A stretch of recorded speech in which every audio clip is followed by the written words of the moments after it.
welcome to All Things Mental Health.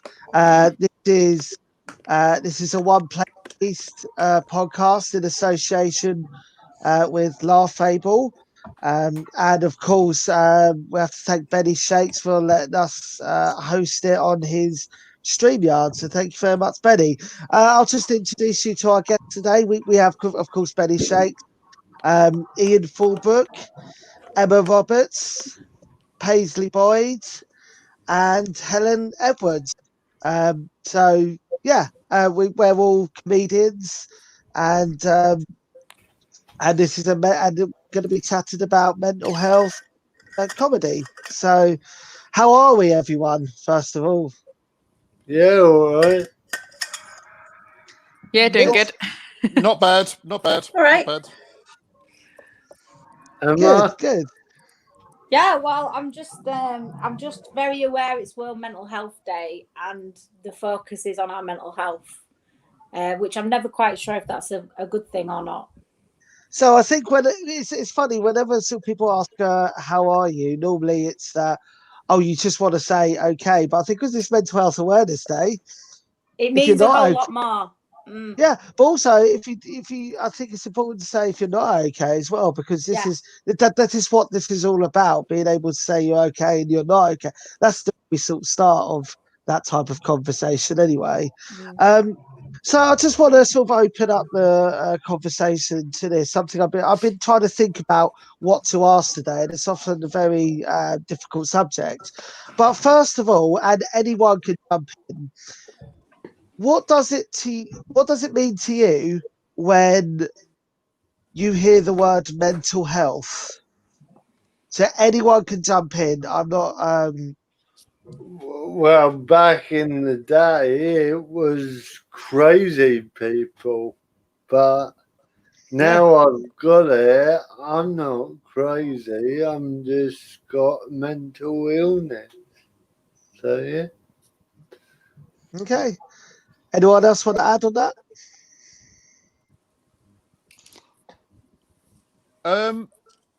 Yeah, mental health, I think, is a generic sort of term for how you actually are, rather than saying mental health issues. It's people should say more like mental illness issues rather than mental health. The mental health can actually mean that you're in quite good health as well mentally, rather than just for it to mean something that's not so good. You know. Yeah, that's my sort of view. I think what happened. Yeah. Sorry. Sorry, no, Emma. Go on. Sorry. Yeah. It's going to be one of those things, isn't it? Sorry about that.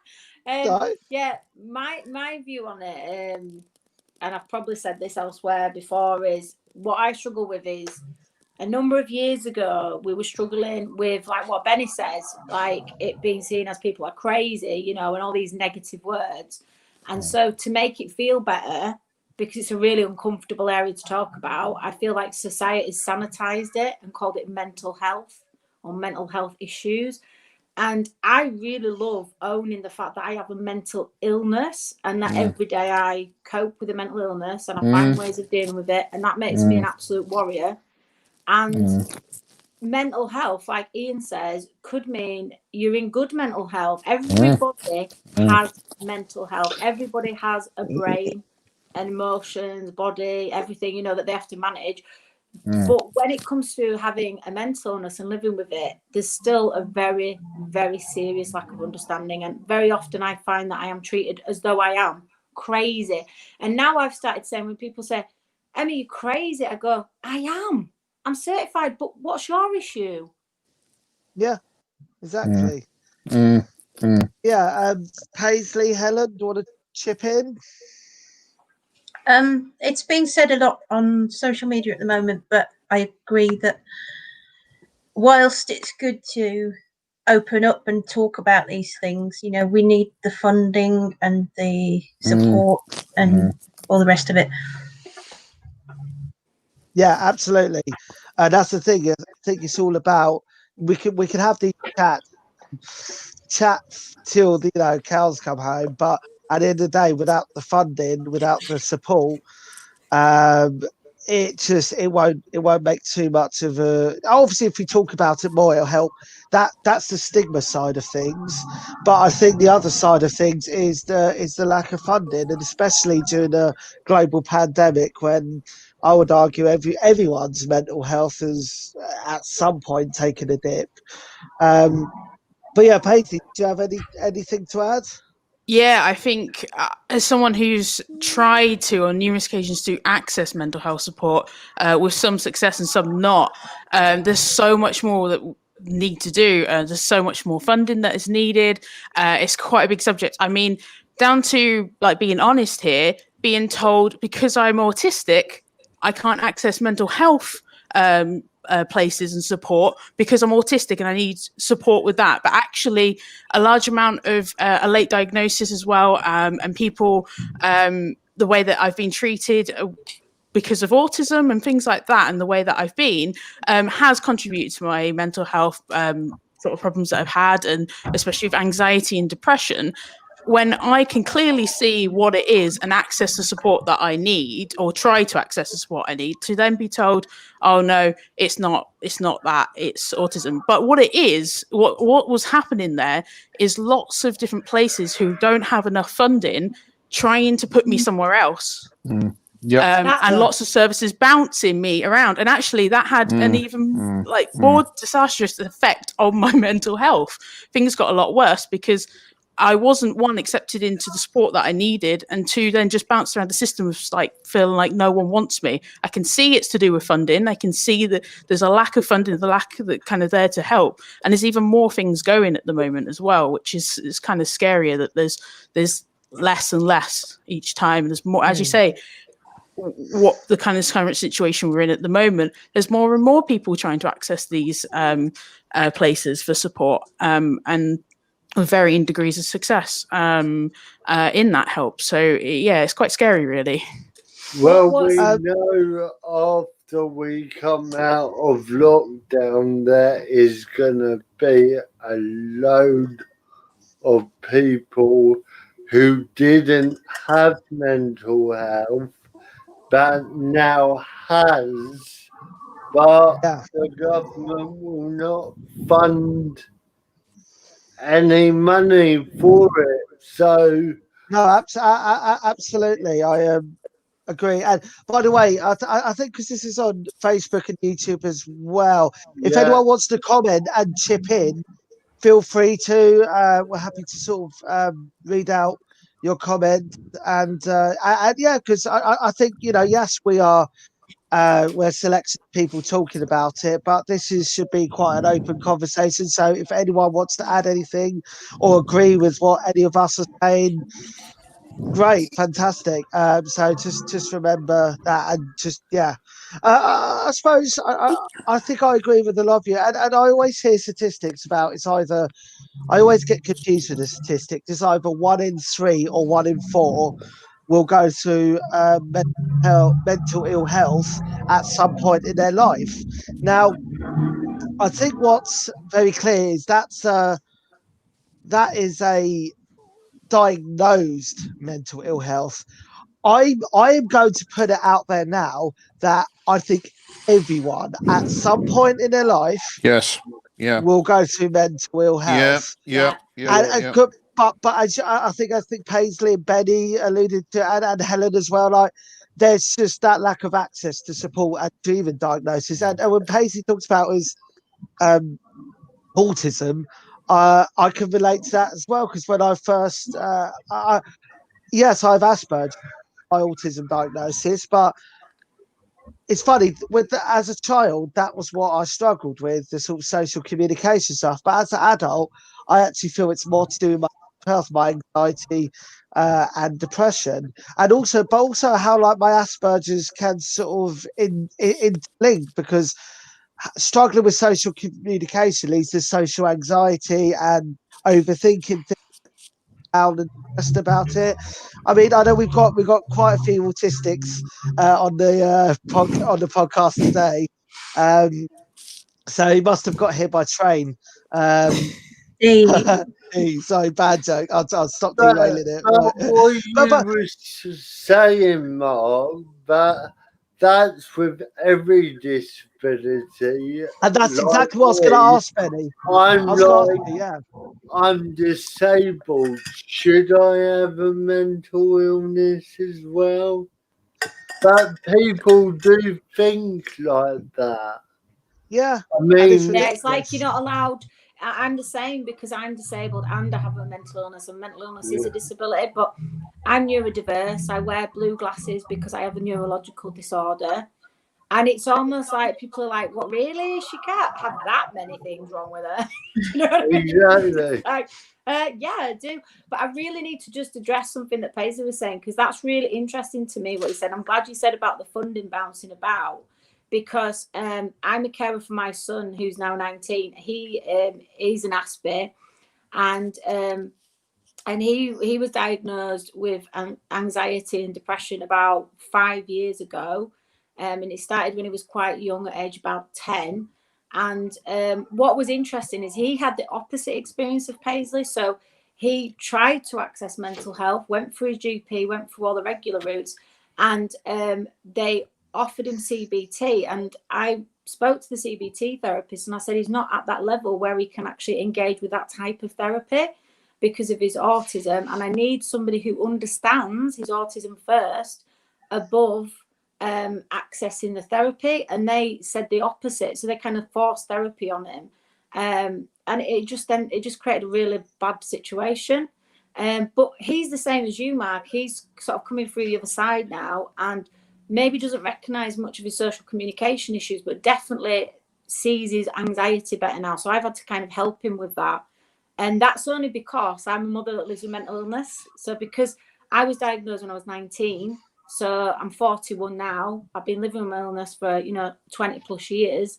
So I've learned a lot of skills. I've had a lot of therapy, a lot of counselling. I've had psychoanalysis. I've had every treatment under the sun. So I was able to share some of that experience with him. But what concerns me during this lockdown is, what about people that don't have social networks? What about people that never access support? What about people that are taking their first steps? But I think we need to just be careful we don't put people off, because there is a lack of resources. Yeah.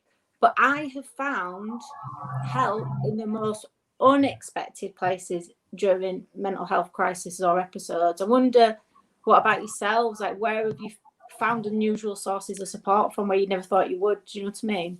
Thank you so much for saying that. Sorry, I realized that I did sort of go in straight with like a negative experience, and I have had some positive experiences after that. So I am talking from my individual kind of thing. And, thank you so much for sharing that as well, Emma, because I don't want to put people off from accessing support. I think I've afterwards I kept fighting and getting through things, and I had some really good support. Advanet and Autism AIM in Leeds have been absolutely fantastic with this kind of thing.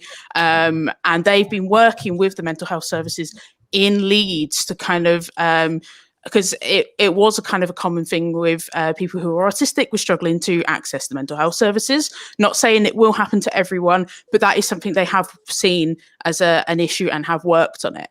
And then from there, I was able to get some support and talking therapies and things like that were suited and helpful for me. I was able to realize what I needed and upfront say that things like CBT wouldn't work for me at that certain time, but someone who understands me, or this is me, if we're not going to work together, then it's not going to work. It's going to have a negative effect. So kind of having that courage to kind of say that as well has been helpful in the position that I've come from. So, but yeah, thank you for saying that. Yeah. Yeah, you got him. Yeah, sorry, Mike. Yeah, I was going to say, about 4 years ago, I wasn't in a particularly good place, and I went to see my doctor, and my doctor typically, as is always the way with him, said, "Oh, okay, I'll up your dosage of antidepressants."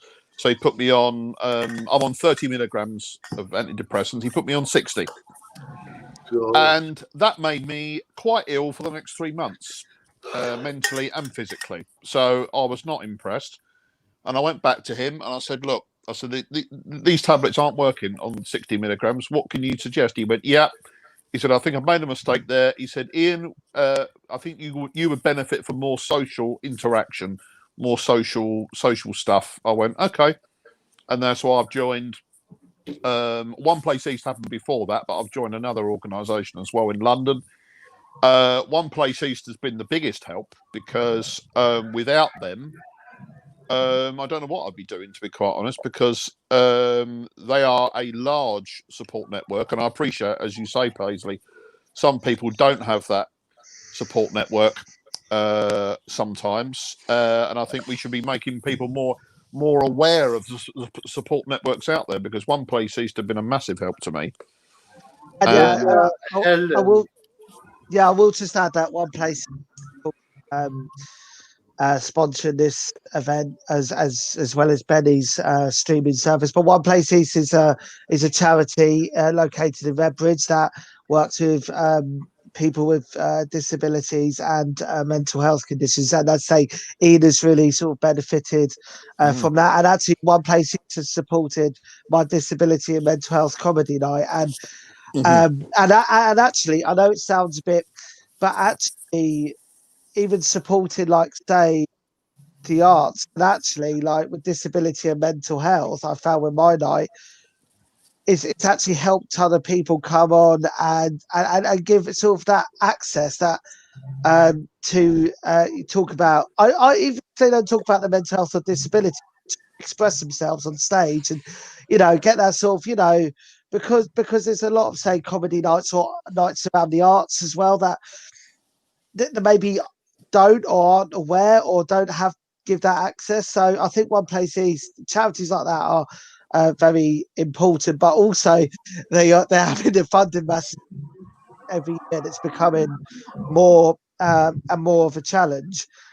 So yeah, please check out One Place and support them as well. And like, is there any sort of charities in any of your areas you're from which sort of help with sort of mental health and disability? Anyone, like, yeah. Oh, that's a lovely comment from Maria. Thank you. Thank you, Maria. Yeah. Nice. Thank you. That's nice. Speaking our truth. It's the only way forward, isn't it? Yeah, absolutely. But yeah, like, anyone from any sort of your area, what are your mental health services like, or is there any charities that help? Helen, what about you? Because up north, I've always believed they're very tough up there. So, Well, the people. yeah. Well, I'm from Birmingham, so that doesn't count anyway. Yeah. Right, We're up north, love. Do you know what I mean? We're like proper up north here. Anything outside, anything outside. Proper hard up there in Yorkshire, proper hard, isn't you? Blooming it, like. Anything outside of London is up north, even if it's down south. That's what I think. Boy. He calls me a northerner, and I'm from Nottingham, but I used to live in Royston. That's very true. That's very true. Yeah. Yeah. But you're in Newcastle, Helen, are you? Yeah, I am at the moment. Yeah. I'm not sure what it's like now, but when I was still at uni, which would have been 10 years ago, I was looking for counselling, and I went to the doctor at first. And as you probably know, there was a massively long waiting list for that. Yeah. And I didn't really get anywhere. One of the things that really annoys me is you have to tell your story to 3 or 4 different people. Yep. That's really difficult. 3 or 4? I wish. Well, as I say, I don't know what it's like now, but I found there's a charity called Relate. They were quite useful. Amazing. They were offering like cut price counselling sessions. So I went to them at some point. Yeah, I as I say, I'm not really sure what it's like right at the moment. I'm worried about just coming back to the arts. I'm worried about people's mental health. You know, the complete lack of support from the government as regards comedy and the arts generally. But it's what they said. It's what they said the other day about if you're in the arts, you might need to look at retraining yourself. And if you devoted your whole life, if you devoted your whole life to the art, like I have an actor friend who just before lockdown had got a part in the musical, and then the lockdown happened, and that was his big break. And he's had various mental health conditions, and that kind of made it worse. So it's that very it can really affect people's mental health, and saying stuff like that as well, saying your whole life is come crashing down from the word of a chancellor, from the word of a politician in charge. I think they have to be very careful with how they say and how they talk, because actually, if that's your livelihood, if you put all your energy into that, and all of a sudden someone in power tells you that you're going to have to bin all that, bin 20 odd years of your life or however long it is you put into it, and retrain as something else, how crushing that can be for someone's mental health. So I think people in power have a responsibility in how they speak and how it comes across. Yeah, it works the other way as well. I mean, for me, I've only just come to comedy after 39, 40 years. I've done lots of other jobs. So the idea that, I finally found the thing I think I'm good at, and it's, I mean, it's not like I'm making my daily wage from comedy yet, but it's still, it's not helpful, Yeah. Well, in Nottingham, before I got help, I got pushed left, right, and centre until I ended up in, let's say, respite. We'll say respite, because I don't want to trigger anyone's thing. So while I was in there, they told me about a photography group which they do for mental health, and I find it fantastic going out with other people with mental health and take photos, have a coffee, talk about our problems, and I find that is better than sitting down in a room talking one-to-one sometimes. And also my support worker, he can't work with me at the moment for health reasons, but his partner got me in touch with, I don't know if you guys have got one, but we've got a place called Nottingham Recovery Centre where you can do short courses. Oh, I've heard of that. Yeah, I've heard of that. Yeah. Self-help and alcoholism, and that helped me big time to get friends. And I got my job because of it. So, yeah. Yeah, I think... mean... Oh, sorry. Sorry, go on, Pacey. No, you go ahead. That's fine. Okay, all right. There's this sort of thing years ago with autism that if you're autistic or if you've got any kind of sort of disability like that, you must be a bit stupid, a bit backward. Well, I can honestly say, from being a part of the stand-up comedy, is that autistic people can be some of the most cleverest and some of the most creative people. Just this thing years ago, you got autism, you must be a bit dim.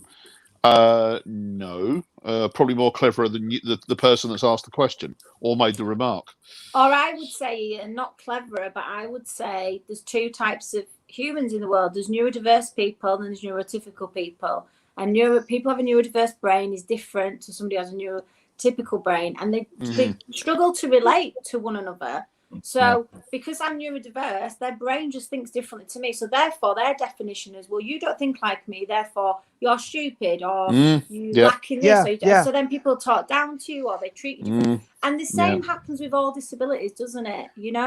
If, for example, you've got a physical disability that shows, or I wear strange glasses, or I look a certain way, or I don't dress a certain way, you know, we pass judgment continuously on people, don't we? And all the time. when we're doing that, it's coming from a place of insecurity, isn't it? Why are we passing that judgment in the first place? Why do we care? Yeah. You know, what somebody's sexuality is, what their gender is, what clothes they wear. Do you know what I mean? What disability they've got. We should be just loving from our hearts people as they are and just accepting them as they are. My biggest problem is not my mental illness. It's other people accepting me for who I am. Yes, that's. Do you know what I think, Emma? That's. I think that'll resonate with a lot of people what you said, because I think it's the it's how people stereotype and box up whatever disability, or you know, our gender, race, ethnicity, whatever our background. If we're from up north. Yeah, if we're from up north, you know, I know I did it, you know. Must be a Roman, I must be a yeah, Roman. must be. But like, you know, yeah, I think it's a very important point. If you know, it's those stereotypes and pigeonholes that they box us into that can adversely affect mental health, and that's why I think this. It makes you feel like isolated. It makes you feel cut off from society. It makes you feel tormented. It makes you feel this is what they say when they put you in a box. You're literally put in that, aren't you? And every sort of, when they medicalize it, when you go for treatment in this Western society for medical, you go to a GP, you go to NHS. I worked in the NHS for many years. They do that. It is a tick box. They work out where you fit, and you can't help but go through that experience and come out of it with anxiety, thinking, where do I fit? And who am I? Because I've got this diagnosis or this label, or, you know, and you start to feel othered. You start to feel like I'm not part of society. You know what I mean? I'm out there somewhere. And when you've got mental illness, you can get quite fragmented. You need to feel you're together. You don't need to feel like you're outside or other. You know, we need to, and that's why the social support, I think, is so important, because we can bring that sense of security, that sense of belonging back to one another, and make us, you know, normalize things that a lot of the symptoms I get, I'm told, actually, that's not even a symptom, Emma. That's just life. That's just how it is interacting with people, you know? And I think, if anyone's heard of sort of the social model of disability, where it's actually it's actually society disables us. It's society not being accessible to us. Why should we have to fit in around society? Society should fit in around us. Now, there's been loads of talk in like various workplaces and schools for like mental health first aid and disability access, but actually, when it comes to it, there's not the money to support that. There's not when asked to fund that sort of thing, money's not there. Personally, I think big corporations should employ us to do that model instead of someone in a suit with nice shoes and BMW. Absolutely. And that's happening, isn't it? There's more and more peer support happening. Well, I mean, this is why I talk about Greg's. That's a bit of a callback to our disability support group we have going, don't we? Like we're desperately trying to get sponsored by Greg's, and it will happen eventually. Is eating pasties a disability then? Oh, addiction to vegan rolls a disability.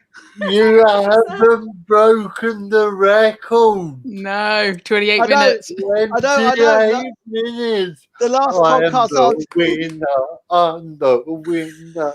No, you don't bet. Okay, but you're not competitive, are you, Benny? No. It all goes downhill from Greg's. That's what happens. We've got another comment.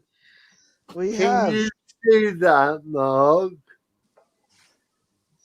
Yeah, I'm trying to. Do you want to click on it and then you can read it? Oh, here we go. So John said, I totally agree with Emma. We shouldn't measure people regarding how much they earn and afford. Love them regardless of their income, sex, race, or way of life. Now, why can't everyone be like John? Exactly. We all need to have that mindset. We go straight away, we look at someone and we go, right, we're going to make 10 bits adjustments about them without even having one conversation. Or even if you have a conversation, someone might be having a bad day. You don't judge based on that one conversation. But yeah, like, so I will talk about sort of one place is because you, Benny, you talked about, they need to be our voices when we talk about what type of support we need to get. So one place is an advocacy project, and they do try their best to represent the voices of people with mental health conditions. Yeah, mental health conditions and disabilities. So yeah, one place is definitely check them out. Good job. I'm sorry, I really haven't played around with StreamYard as much as I should have done. Excuse me. Don't play around with my stuff.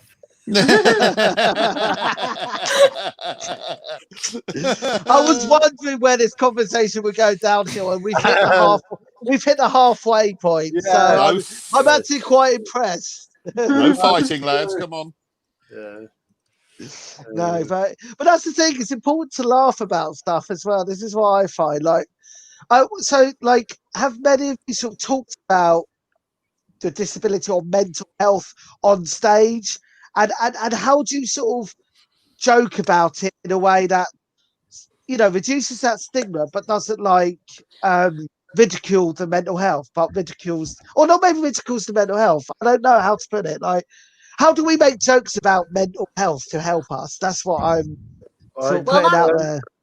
I think that's a good question, because my experience is, so I did comedy for a couple of years, and I got into comedy while I was very unwell, and I'm just 3 weeks off my antidepressants now, which was a big step for me to come off them. I was on quite a heavy dosage as well, so it's been a couple of months of weaning off, and I've actually done some comedy, like only one while I'm off medication. But what I noticed when I used to do the live gigs, when I used to say, this is me and I live with mental illness, and I would joke about how my mental illness impacts my son and vice versa. And I tried to make it, I don't know how to say it, but as gentle as possible, let's say, the jokes.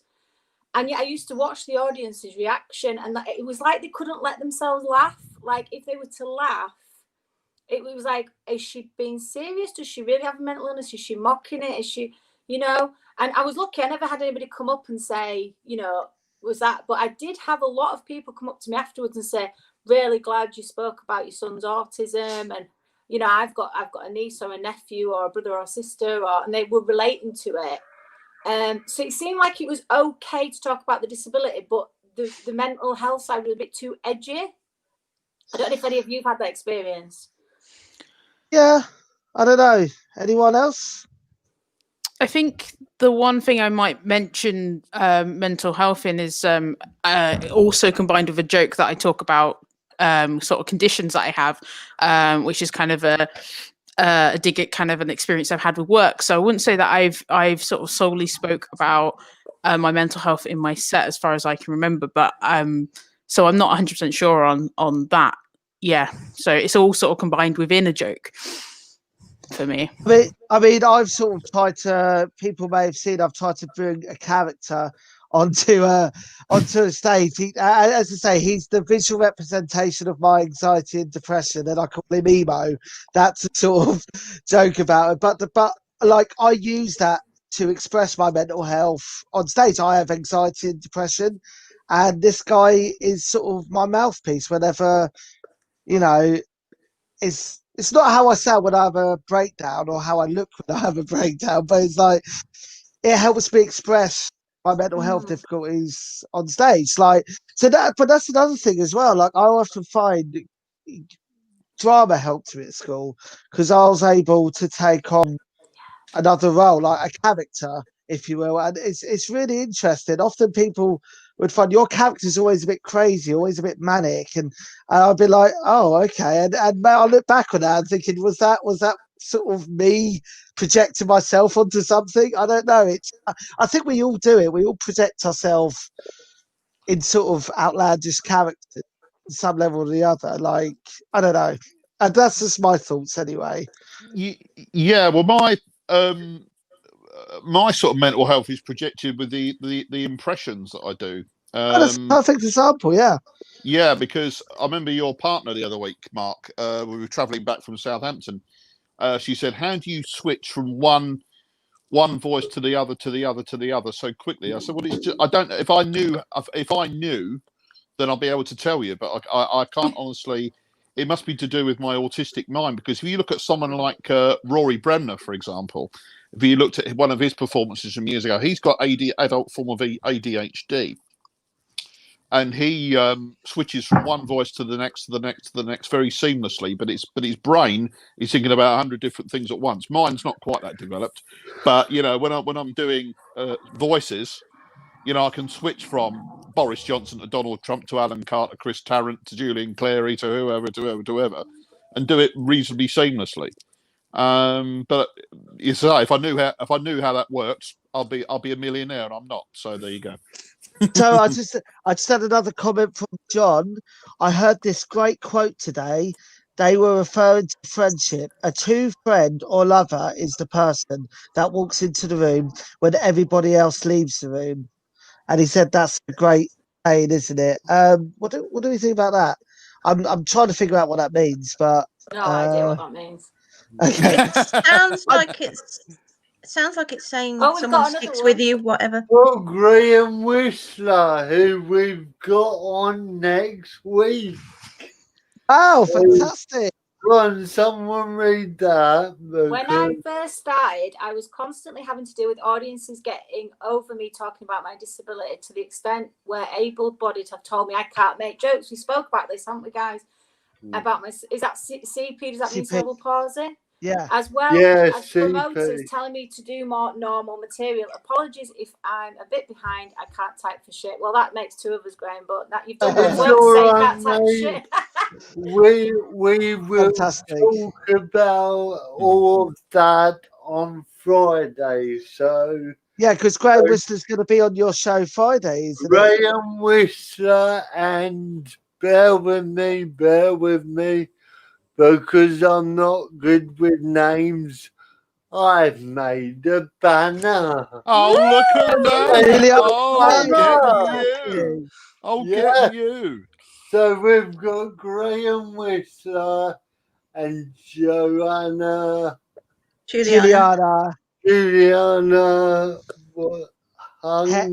Heng. So yeah, I saw her last night on Laugh Able, and I thought I'm booking you straight away.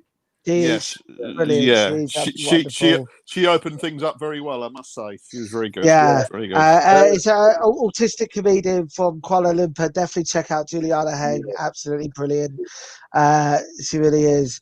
But I mean, this is the thing. Like, so before you all sort of started comedy, were there any like sort of comedians that sort of you looked up to, but not in terms some people you could relate to, maybe in terms of mental health or a disability or anything, or did you feel there was a lack of representation with that? Mine was Rosie. I'm gonna get her surname. Go for it. Rosie Jones. That's the one. That's the one. Yeah. That's the one. See, Graham, I've got a bad memory. So yeah. Mine is Victoria Wood, because Victoria Wood, she lived with social anxiety to the point where it was so difficult for her that she couldn't actually attend her own birthday parties because they had more than 20 people. She used to spend a lot of time as a recluse, which isn't uncommon to have social anxiety. And when I started performing on stage, people were like, how on earth is it, Emma, that you can go on a stage but you can't go into ASDA? And I was like, because on a stage, it's a controlled environment. Do you know? So, it's a very controlled environment, and I feel safe, and I'm able to stand up on the stage, and I feel like I know what time I'm on. I know, what my set is, and then I can leave. I can immediately leave. So I think it depends on people's illness. But for me, that meant obviously I was able to do that. Yeah. Yeah, and Victoria, you mentioned Victoria Wood. I mean, she was an absolutely marvellous comedian years ago. I mean, comedian, actually, not comedian. And she flew the flag for female comics years ago because there weren't that many around back in the day. But she was absolutely outstanding. That whimsical style she had, she was absolutely superb. Really enjoyed watching her. Very, very funny lady. And sadly, she passed away far too young because in the prime of life, she was a great, great lady. Really was. Anyone else? Any sort of comics they look up to or looked up to? What growing about up? you, Helen? She's back. Oh, shall I nip in first? I'll nip in first, then Helen can go afterwards. She's having a few technical troubles, I think. Oh no, here she goes. When I was growing up, hang on. there weren't that many women on the TV doing comedy because. Sorry, I didn't catch that. Oh no, I was just saying. Yeah, you're back. I think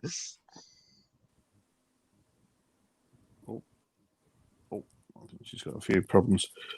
Hang on. We will go to Ian and then we'll go to you in a minute. Sounds like a news broadcast. We're going to go to him first and we're going to go to you afterwards. Yeah, okay.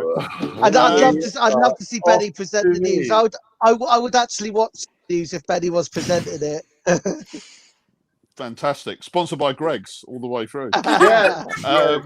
Yeah. My impression hero is Rory Bremner, obviously, because he was wonderful. Comics I looked up to, I grew up in the sort of 70s and 80s, and I particularly loved people like Les Dawson and Dave Allen and people like that. Wonderful comedians, different styles, but very, very funny. Tommy Cooper, stuff like that. We're privileged to have some really great comics years ago. But Rory Bremner's my sort of impressionist hero. Really? Yeah. Right. So Helen, we could go back to you, Helen. In terms of watching comics growing up, or even now, is there any comics that you really look up to and aspire? Oh, she's strung out, I think. Yeah, I was just going to say that there weren't many women on the TV when I was growing up in the 80s. You know, it was French and Saunders, Victoria Wood, Joe Brand, and that was it. There's a lot more variety now, which I think is brilliant. I've got lots of comedians that I really like. Hannah Gadsby's fantastic. Yes. Dylan Moran. There's too many to name, really. Hannah Gadsby's the main one for me, who's appeared recently. I just think is brilliant. Yeah. Sorry, my mind's just gone blank. It's fine, don't worry about it.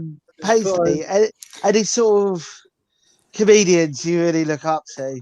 Oh, so names have just jumped right out my head. You know, when you're just like, you can think of loads, but as soon as someone asks you, like, is that their name? I can't remember. I think so. I spoke last time I was actually on the podcast with Helen, not Helen. See, names. Let's restart with Kate. Talking about names, I spoke about one of my first comedy gigs that I went to. Harriet Dyer was there, and her work's absolutely fantastic. I'm kind of quite inspired by her work.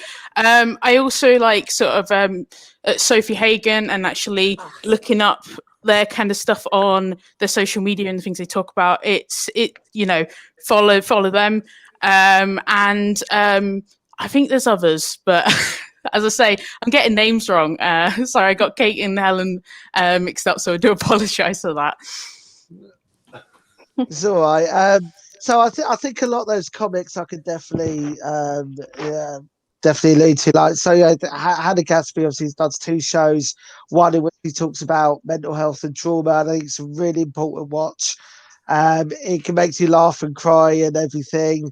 And she's done a recent show opening up about her autism as well, which is absolutely brilliant. And it just shows Hannah Gadsby is sort of the person that is an example of talking about mental health and disability on stage in a very successful way, not sort of holding back, but bringing people with her, you know, again, bringing people on a sort of an emotional journey. And that's what I think comedy should do. And if I was ever anywhere near Harry Gatsby's level, that's where. But also another one I can name, like growing up, like Robin Williams. Seeing Robin Williams on stage, Yeah. like he does loads of things, but seeing him on stage flick from one thing to another was absolutely amazing to watch. And he was very open about his mental health as well. And it was like comedy sort of, it gives me that buzz. I need to keep going, otherwise I haven't got much. It fills the void. I think he was talking about stuff like that.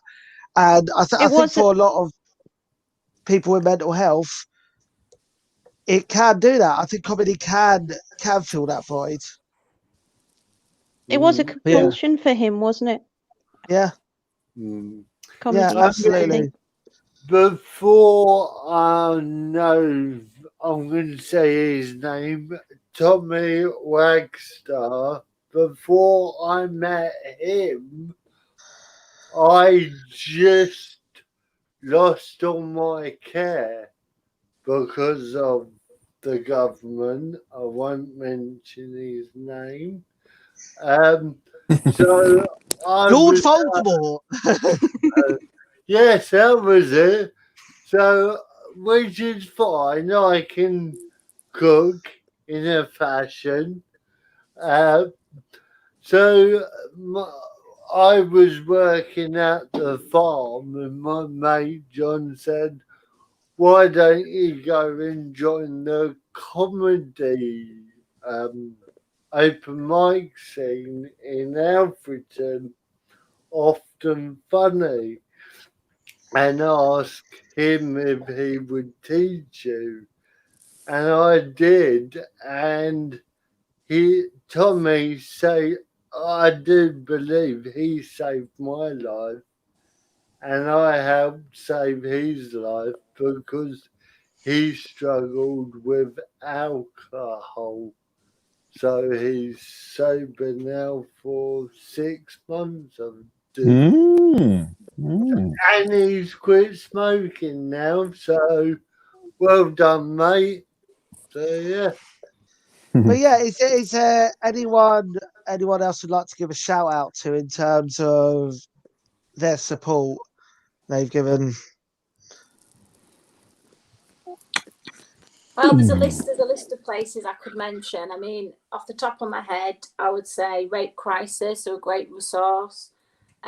Victim support have been an amazing resource. A lot of people are not really aware of victim support. Again, it's not government funded. They are a charity. A long time ago, I used to be employed by them, but I've actually used them recently to help me. And because I was victim of a hate crime because of my disability. And what actually happens is if you've been a victim of any crime, you'll get a number on the back of your crime report, you ring it, and actually what they provide is not only just counselling one-to-one if you need it, but actual emotional support. They'll come into your home, or they used to be able to, or meet you for a coffee, and it's not time limited, which is a very, very rare thing, isn't it, at this day and age. And it's just genuine real support. Also, like family support services as well, which vary up and down the country. Family Welfare Association, which is a charity that I used to work for. And there's a lot of kind of family support charities like that about. Carers Leads, because I'm also a carer, because carers have a higher percentage of having mental health needs because they're already caring for people who already have mental health needs, or it's challenging, so their mental health's exasperated. So that's just a few I wanted to name. Shout out to. Okay. Shout out. John's shouting out to. Samaritans and Anxiety UK. John, if you can put the number in the comments, I will post it. Thank you. Yes, Samaritans are another great one. I had a friend a long time ago who he was going through a divorce with his wife. It really affected his mental health. And he used to actually ring the Samaritans every day, like 2:00 every day for about 3 months. And when I've been in some of my darkest places, it's been surprising because it's a bit like what Helen was saying earlier. You don't want to tell your story again. A lot of people are afraid to ring places.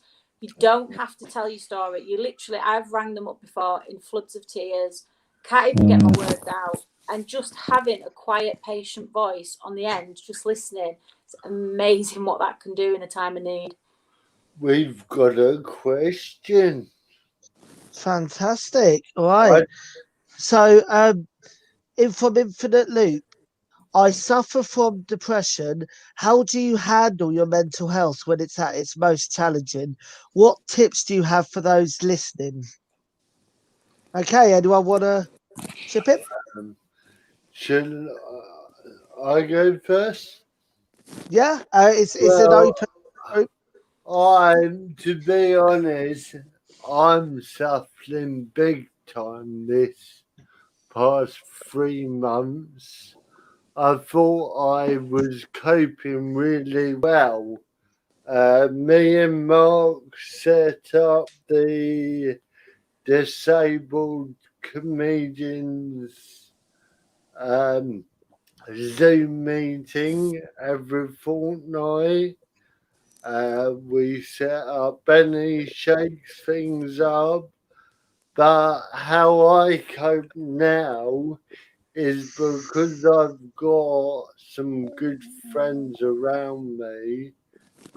I talk to them, and if that doesn't work, then I will go to the doctors. So yeah.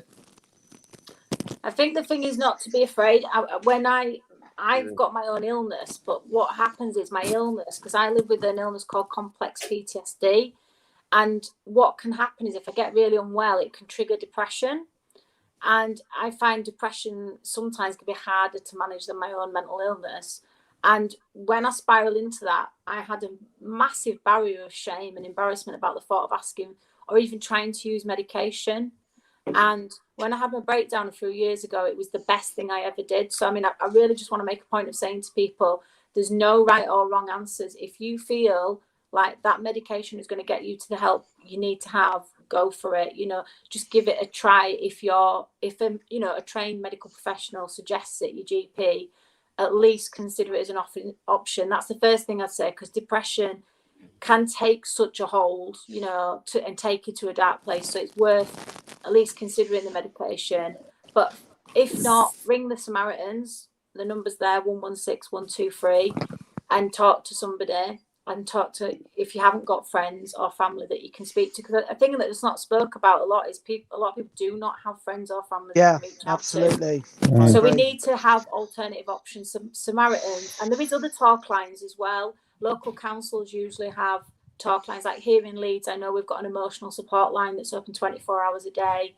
You know, Carers Leeds has a support line open during the day. So it's about looking. There is actually quite a lot of options out there. But for me, I use, to answer Infinite Loop, I use creativity. And I've also got, I don't know if anybody else has got one of these, I've got a mental health first aid kit that I created. So it's a box, and I put in it all the things that help me when I'm in a crisis.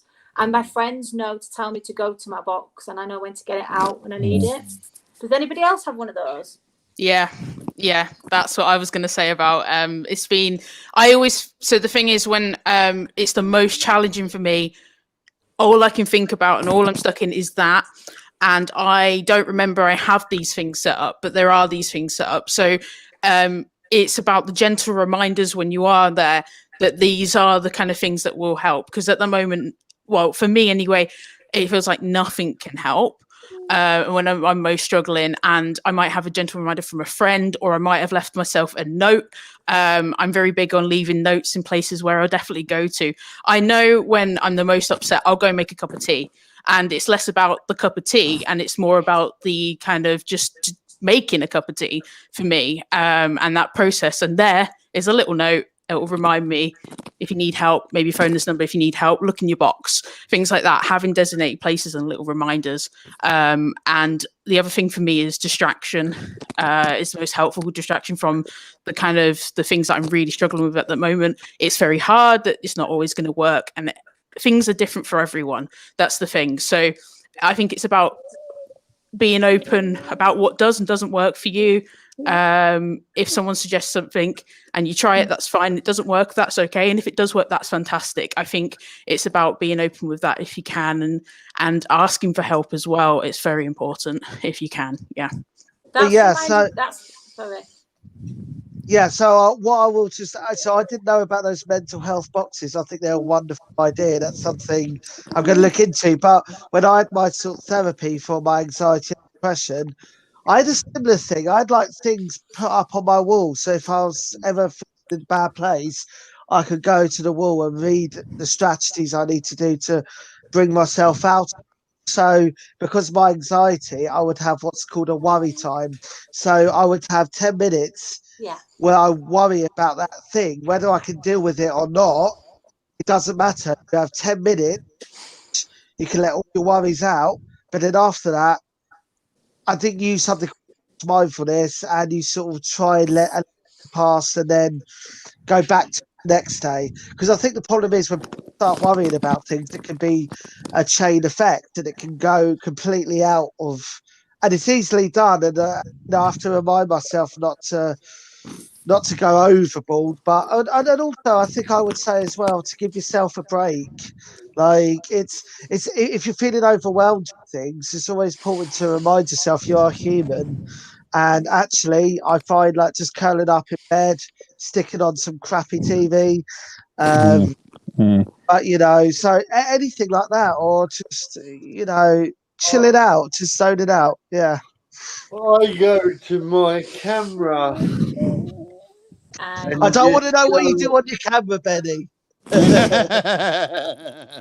it's not that kind of podcast, Benny. We've told you. I know. Come on, Benny. Just because it's called Benny Sets Things Up, like we don't mean literally. Like, Oi.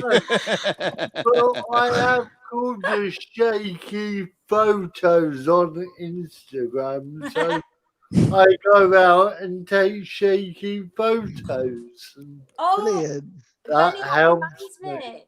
That reminds me of one other thing that I did. I did it for a really long time. I only just stopped it recently to do with photography because I love photography. Is what I used to do is I realised, you guys probably can relate to this, is you tend to forget the good things that have happened in your week. Yes.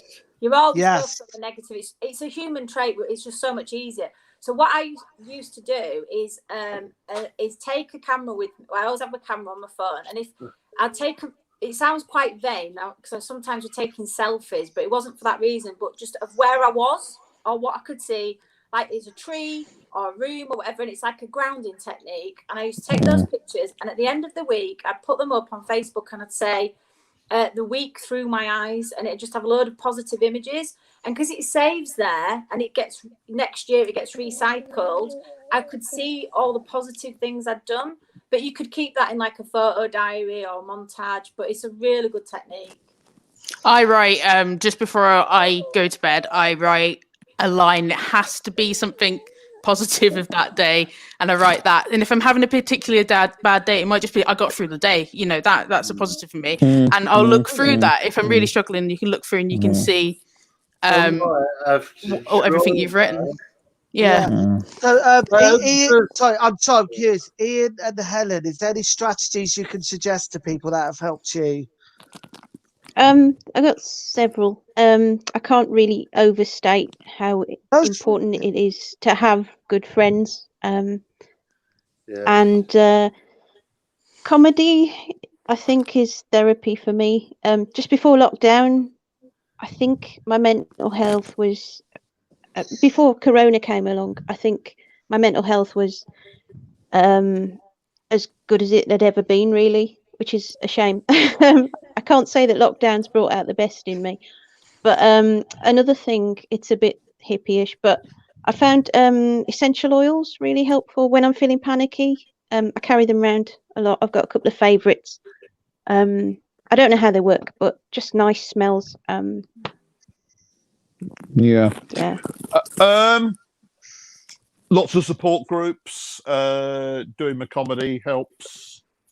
Being creative with that, because I didn't think I was any good at sort of comedy until I discovered that I was reasonably good at it by accident, really. So there's that, having great friends and family around. My partner, who's got similar sort of issues to me, we sort of bounce off each other, you know, and sort of talk about our problems, and that sort of helps. Just try and be creative. We've all got brains. We've all got wonderful skills. Utilize them. Can I just say as well that, can I just add one thing that I think is really important? Because there's so many things we've spoke about, and there's like so many ideas like journaling, mindfulness, you know, essential oils, grounding techniques, all them things, all these techniques we've tried over the years. I've heard quite a lot of people, they'll try one thing one time and then they'll go, it didn't work for me. It didn't work for me. And all I would just warn people is that just always be willing to try something again. So if you think you've tried mindfulness, or you think you've tried journaling, or you think you've tried keeping a photo diary, or talking to people, because what happens is our mental health is like that, you know, what goes up and down. So if we've tried it, but we're at here, a low day, we're on a 0, we could be on a 6 another day, and it could work. So it's like, you know, do you know what I mean? So like, I'm just concerned about the amount of people I've heard, well, I tried that, it didn't work, and are so dismissive. Yeah. And I'm sure we've all done it. It's a very, very good point. I like something relating to that is that I've done that. I've tried something, dismissed it, and actually a lot of the things that have worked for me now are things that I've dismissed, and I've been asked or told to do it again. The best advice I was told was put it into your routine now. Put things into your routine now when things are good, and then you remember them when things are bad. And that's like just doing that kind of journal every night. Like most days are okay at the moment, but then there are some that aren't, and I don't want to do it then, but I do it, and the benefits from that. If I just did it when I was struggling, I would relate it to that, and I wouldn't keep it up. I think, yeah, it's about trying those things. I mean, sometimes I do sort of, we were talking about kind of like worries. Mark was talking about kind of worry, sort of half an hour and things like that.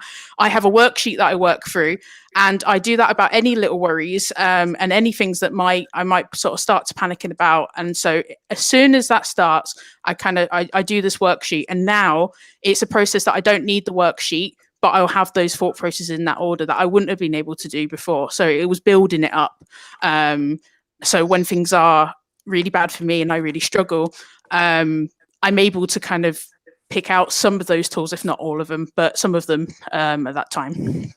So, this is an absolutely amazing discussion, and I think this is the right time to try and draw this to a close. Yeah. Everyone has actually had some really good inputs about different sort of strategies and different things that we can do going forward. Please sort of like and subscribe and share this podcast around if you know anyone that benefits. There's lots of helplines and hotlines. We will be sharing those around when we share this. And if you, sorry, Benny. Hang on. Can I you're not sounding very good. Oh goodness. If you're on YouTube, please subscribe. Oh heavens! Because we will be doing more of these. Yes, we're going to be doing. Yes, thank you, Benny. So, like, if you're watching YouTube, like, subscribe, share around on Facebook. Do the same. Like Benny shakes things up. Facebook page. I'm not a thing. Can I just say the sound's gone really bad? I don't know what's happened. I might be. Is anyone else experiencing that? No. Yeah, might be your end. Might be by end. Hang on, I'll take the better. So hang on. No, it's still the same. Also, I have my own YouTube, which is called Blue Glasses Girl, and my own Facebook page. And I actually do regular YouTube videos about mental illness or mental well-being, just coaching tips. So there's already plenty of videos up there. But given what we've talked about tonight, it's been on my mind to do one about mental health boxes. So I'll probably do one of them next time. So if people want to check there as well. Fantastic. Anyone else would like to plug anything? Here we go. I'll wait till everyone else is finished. Go on, Paisley. There probably is something, but I've completely forgotten. Well, I tell you what. If you let us know after, we'll definitely share it around, Paisley. Share it. Thank you. I'm going to leave and come back. I'm going to leave and come back in again because something's happened at this end. I don't know what, but I'm going to leave and come back in again. That's all right. Well, we'll be hanging around for Okay, hang on. I'm going to leave and come back again. Hang on. Have you got anything to plug, Helen? I'm a comedian. Right, yeah, we know that. I'm Helen at Edwards Comedy. I'm at Helen Edwards Comedy on Facebook. Cool. Okay, so before you can search me, Mark Burkwood, stand-up comedian. As I say, search Laugh Able. And with it, I do a podcast called Autism Hour Podcast. You can find it on Spotify, SoundCloud, and iTunes. And I'm trying to think what else. You can find Laugh Able on Twitter as well, and me on Twitter, M Burkwood, MB Comedian 1, and Instagram at Mark Burkwood, and Laugh Able 1990. If you follow that, and also like the One Place East Facebook, Twitter, and Instagram as well. Benny, anything else?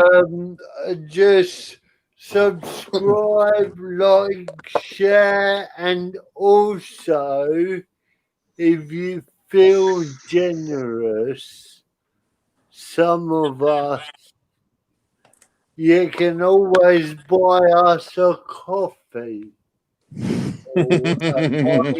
or a chocolate bar, because I like chocolate. Or a Greg's. Buy us all a sausage roll or a vegan sausage roll for Paisley. Give us your fucking money! Emo, shut up. Sorry. Yeah. Give us your fucking money! I'm sorry, keep going on. Also, we're back here at 8:30 next Friday. I thought we're doing at 8:30 Friday night with Graham Whistler and can someone else? Juliana Heng. Yes, I'm gonna have to work on that. But that's why I've got my co-host called Kate Lovelock will be joining us. But also, if you are a female comedian, please get in touch by bennyshakes.cp@gmail.com. If you are on the show. And if you are a disabled comedian or comedian with mental health conditions or both, and you want to perform at Laugh Able, send me a video to laughablecomedy@gmail.com. Send me a video and a bit about yourself. But yeah, thank you so much, everyone, for coming on. It's been an absolute pleasure. I think we talked about some really important issues tonight. And of course, there's loads of numbers struggling with your mental health and you've heard anything tonight and you're feeling a bit worried. But thank you so much, everyone. It's bye from me. Bye from Benny Shakes. Ta-ta for now from the Northern Lass. Goodbye from me from London. Goodbye from me. Helen. And goodbye from Helen. You got there. Bye. Bye, everyone. Thank you very much.